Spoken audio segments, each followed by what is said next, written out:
નમસ્કાર દર્શક મિત્રો, ધ ઇન્ડિયન ટાઈમ્સ ન્યૂઝમાં આપનું સ્વાગત છે। છોટાઉદેપુર નેશનલ હાઈવે 56 અને નેશનલ હાઈવે 756 મુખ્ય હાઈવે 4 માર્ગીય રસ્તો મંજૂર થતા આનંદની લાગણી। સાંસદ જસુભાઈ રાઠવાએ અને જિલ્લાના ત્રણેય ધારાસભ્ય રાજેન્દ્રસિંહ રાઠવા, જયંતિભાઈ રાઠવા અને અભયસિંહ તડવીએ સરકારમાં કરેલી રજૂઆતો રંગ લાવી। કેન્દ્ર સરકારના માર્ગ મકાન વિભાગ મંત્રી નીતિનભાઈ ગડકરીએ આ રસ્તા બાબતે મંજૂરી આપવામાં આવતા કરોડોના ખર્ચે રસ્તાનું નિર્માણ થશે, જ્યારે ટ્રાફિકને લગતી સમસ્યામાં રાહત થશે।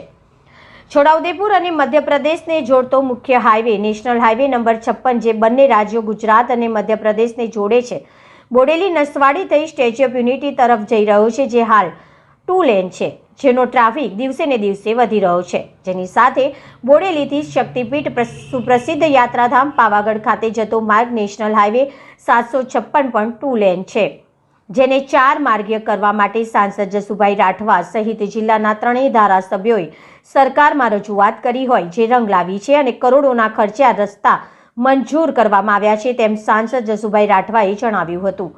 છોટાઉદેપુર મધ્યપ્રદેશ અને આસપાસના જિલ્લાઓને જેમ કે નર્મદા, પંચમહાલને જોડતા હાઈવે હજુ પણ 2 લેન હોય, જેને વધતા જતા ટ્રાફિકની સમસ્યાને કારણે 4 માર્ગીય કરવા આવશ્યક થઈ પડ્યા છે। વધતા જતા અકસ્માત અને ટ્રાફિકના કારણે પ્રજાની અવરજવરમાં પણ ભારે તકલીફ અને મુસીબતનો સામનો કરવો પડતો હોય, જે સમસ્યા ગંભીર બની છે।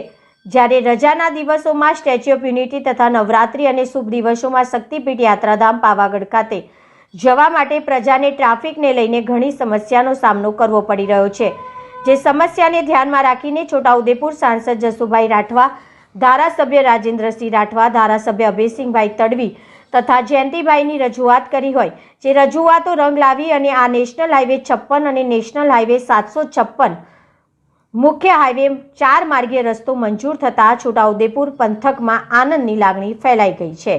દેશના યશસ્વી વડાપ્રધાન આદરણીય નરેન્દ્રભાઈ મોદી સાહેબ અને ભારત સરકારના માર્ગ અને મકાન વિભાગના માન્ય મંત્રી શ્રી નીતિન ગડકરી સાહેબે મારા છોટાઉદેપુર મત વિસ્તાર માટે હું પોતે સંસદ સભ્ય તરીકે અને મારા વિસ્તારના 3 સારા સભ્યો સાથે મળીને નીતિન ગડકરી સાહેબને જે NH 56 અને NH 756 ને 4 માર્ગીય બનાવવા માટે જે રજૂઆત કરી હતી, એ 4 માર્ગીય રોડ બનાવવા માટેની DPR બનાવવાની એજન્સી અપાઈ ગઈ છે।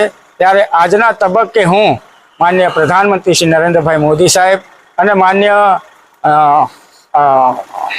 માર્ગ અને મકાન વિભાગના મંત્રી શ્રી નીતિન ગડકરી સાહેબ અને સાથે જ દેશના યશસ્વી ગૃહપ્રધાન આદરણીય અમિતભાઈ શાહ સાહેબનો ખૂબ ખૂબ આભાર માનું છું।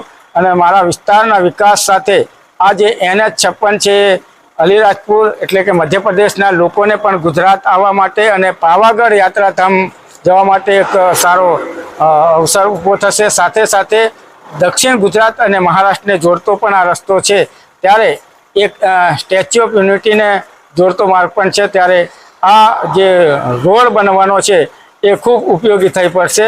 ત્યારે હું ભારત સરકારનો આભાર માનું છું।